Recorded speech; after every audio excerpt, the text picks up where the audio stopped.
ప్రభాత్ న్యూస్కి స్వాగతం. Biogas plant ద్వారా బహుళ ప్రయోజనాలు అవేంటో తెలుసుకుందామా? ప్రభాత్ న్యూస్ అందిస్తున్న ఈ ప్రత్యేక కథనాన్ని, వీడియోలను, ఫోటోలను వీక్షించవలసిందిగా విన్నవిస్తున్నాం. రాష్ట్ర ప్రభుత్వం గత సంవత్సరం నవంబర్ నెలలో రిలయన్స్ కంపెనీతో ఇంటిగ్రేటెడ్ బయోగ్యాస్ ప్లాంట్లను నిర్మించేందుకు ఒప్పందం చేసుకుంది. రాష్ట్ర వ్యాప్తంగా 500 బయోగ్యాస్ ప్లాంట్లను 65,000 కోట్ల పెట్టుబడితో నిర్మించనున్నారు. తద్వారా 2,50,000 మందికి ఉపాధి కలుగుతుంది. మొత్తం మీద రాష్ట్ర ప్రజలకు 57,250 కోట్ల ప్రయోజనం చేకూరుతుంది.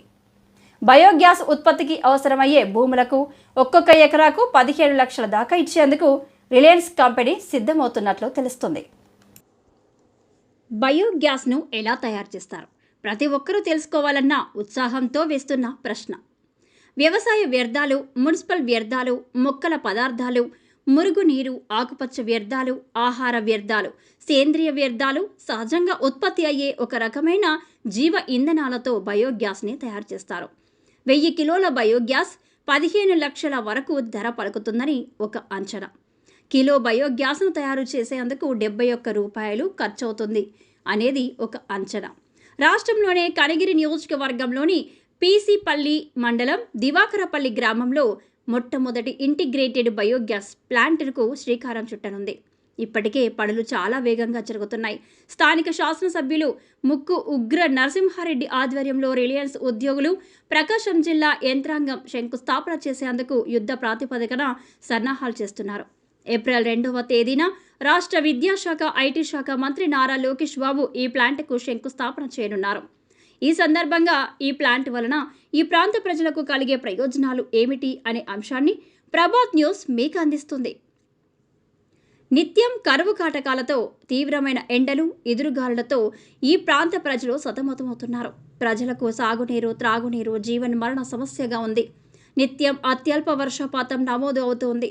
చెరువులు, కుంటలు ఎల్లప్పుడూ ఒట్టిపోయి ఉంటాయి. ఒక దశలో ఈ ప్రాంతమంతా ఎడారిగా మారుతుందని సాటిలైట్ ఛాయాచిత్రాలు రుజువు చేశాయి. ఏ గ్రామంలో చూసినా ఒక శతాబ్ద కాలంగా వేలాది మంది వలసకు వెళ్ళటం, అక్కడే పొట్ట పోసుకోవడం జరుగుతూ వస్తుంది. మండలంలో చిన్న పెద్ద కలిపి 44 గ్రామాలున్నాయి. వీరిలో వృద్ధులు, పిల్లలు తప్ప యువతీ యువకులు ఎవరూ గ్రామాల్లో ఉండని స్థితి. విజయవాడ, హైదరాబాద్, ఒంగోలు, అండమాన్ ప్రాంతాలకు సైతం వలసలు వెళ్లి జీవనాధారాలను వెతుక్కుంటున్నారు. ఎలాంటి కష్టమైన పనికైనా వెనుకాడని నైజాం ఈ ప్రాంత ప్రజలది. వాస్తవానికి ఈ ప్లాంట్ ఈ మండలానికి ఒక వరం లాంటిది. మండలంలో నీటి సౌకర్యానికి నోచుకొని వందలాది ఎకరాల వృధా భూములు ఉన్నాయి. ఈ భూములను సాగులోకి తెచ్చినట్లయితే ఈ ప్రాంతంలో ప్రజలకు ఆదాయం సమకూరే అవకాశం ఉంది. ఈ ప్లాంట్తో జిల్లా ప్రగతికి తొలి అడుగు పడినట్లు అయింది. రిలయన్స్ ఏర్పాటు చేసే ఇంటిగ్రేటెడ్ బయోగ్యాస్ ప్లాంట్ గురించి తెలుసుకునే ప్రయత్నం చేద్దాం. 500 ఎకరాలలో 131 కోట్లతో ఈ ప్లాంట్ను ఇక్కడ నిర్మించనున్నారు. ఇందులో గ్యాస్ ఉత్పత్తికి అవసరమైన గడ్డి పెంచేందుకు 2,000 ఎకరాలు అవసరం. ఈ నేపథ్యంలో అధికారులు సర్వే నిర్వహించి 12,000 ఎకరాలను సిద్ధం చేశారు. ఈ భూమి నియోజకవర్గంలో ఏర్పాటు చేయబోయే 6 ప్లాంట్లకు సరిపోతుంది. ఈ ప్లాంట్ తర్వాత నియోజకవర్గంలోని మరో 5 మండలాలలో ఈ ప్లాంట్లను ఏర్పాటు చేసేందుకు సన్నాహాలు జరుగుతున్నాయి. ఈ ప్లాంట్లకు లక్షల కిలోల పచ్చగడ్డి అవసరమవుతుంది.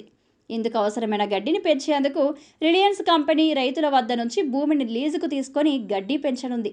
లేదంటే రైతులకే విత్తనాలు ఇచ్చి సాగు చేసిన గడ్డిని కొనుగోలు చేయడం వంటి ప్రతిపాదనలను ప్రభుత్వం రిలయన్స్ కంపెనీ యాజమాన్యం చేస్తుంది. ప్రత్యక్షంగాను, పరోక్షంగాను 10,000 మందికి బయోగ్యాస్ ప్లాంట్ల ద్వారా ఉపాధి లభిస్తుంది. అంతా అనుకున్నట్లుగా జరిగినట్లయితే నిత్యం కరువు కాటకాలతో కాగిపోతున్న కనిగిరి ప్రాంతమంతా కనగగిరిగా మారే అవకాశాలు ఉన్నాయి. ఈ ప్లాంట్కు శంకుస్థాపన చేసే ప్రాంతమంతా చదును చేశారు. దివాకర్పల్లెకి చేరేనందుకు అవసరమైన రహదారులను సిద్ధం చేశారు. విద్యుత్ లైన్లు ఏర్పాటు చేస్తున్నారు. స్థానిక శాసనసభ్యులు పట్టుదలతో ఈ ప్లాంట్ ఏర్పాటు చేయించేందుకు శక్తివంచన లేకుండా కృషి చేస్తున్నారు.